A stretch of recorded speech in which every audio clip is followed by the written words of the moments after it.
বাংলাদেশ সম্মিলিত পেশাজীবী পরিষদের কর্মসূচি চলার মধ্যে রণক্ষেত্রে পরিণত হয় রাজধানীর তোপখানা রোড। আন্দোলনকারীদের সঙ্গে পুলিশের দফায় দফায় ধাওয়া পাল্টা ধাওয়ার ঘটনা ঘটে। বিক্ষোভকারীরা মেট্রো রেলের সচিবালয় স্টেশনে ভাঙচুরের চেষ্টা চালায়। প্রেস ক্লাবের সামনে পুলিশ বক্সে আগুন দেয়।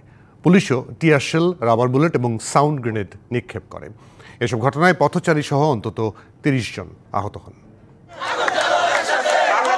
বৈষম্য বিরোধী ছাত্র আন্দোলনে একাত্মতা ঘোষণা করে রবিবার সকালে জাতীয় প্রেস ক্লাবের সামনে কর্মসূচির ডাক দেয় বাংলাদেশ সম্মিলিত পেশাজীবী পরিষদ।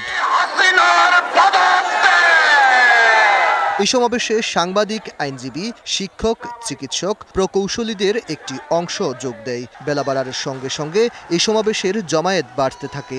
আন্দোলনকারীদের দখলে থাকে তোপখানা সড়ক। বেলা 12:30টায় পুলিশ ও বিক্ষোভকারীদের মধ্যে শুরু হয় ধাওয়া পাল্টা ধাওয়া। বিক্ষোভকারীদের হঠাতে পুলিশ টিয়ারশেল, রাবার বুলেট ছোড়ে।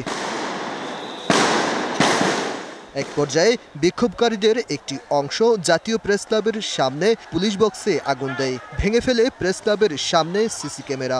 পররাষ্ট্র মন্ত্রণালয়ের সামনের রাস্তায়ও আগুন দেয়া হয়। ভাঙচুরের চেষ্টা চালানো হয় প্রেস ক্লাবের সামনে মেট্রো রেলের সচিবালয় স্টেশন। তবে স্টেশনের গেটে তালা দেয়া থাকায় ভেতরে প্রবেশ করতে পারেনি বিক্ষোভকারীরা। এক পর্যায়ে পুলিশ পরিস্থিতি নিয়ন্ত্রণে আনে। এরপর সাংবাদিকদের একটি অংশ তোপখানা রোডে নেমে মিছিল করেন। অভিযোগ করেন সম্মিলিত পেশাজীবী পরিষদের ব্যানারে বিএনপি জামায়াতের লোকজন নাশকতা করেছে। এখানে যদি আন্দোলন সংগ্রামের নামে সন্ত্রাস করে এই পবিত্র অঙ্গনে প্রবেশ করে তাদেরকে কিন্তু ছাড়া হবে না। যারা এই প্রেস ক্লাবে আঘাত আনতে চায়, আমরা প্রেস ক্লাবের ভিতরেই শুধু থাকব না, আমরা তাদেরকে সম্মুখে তাদেরকে প্রতিরোধ করব এবং মুখোমুখি দাঁড়াবো। আমরা দেখতে চাই কুচক্রীদের কত শক্তি আর সত্যের পক্ষে সাংবাদিকদের কত শক্তি।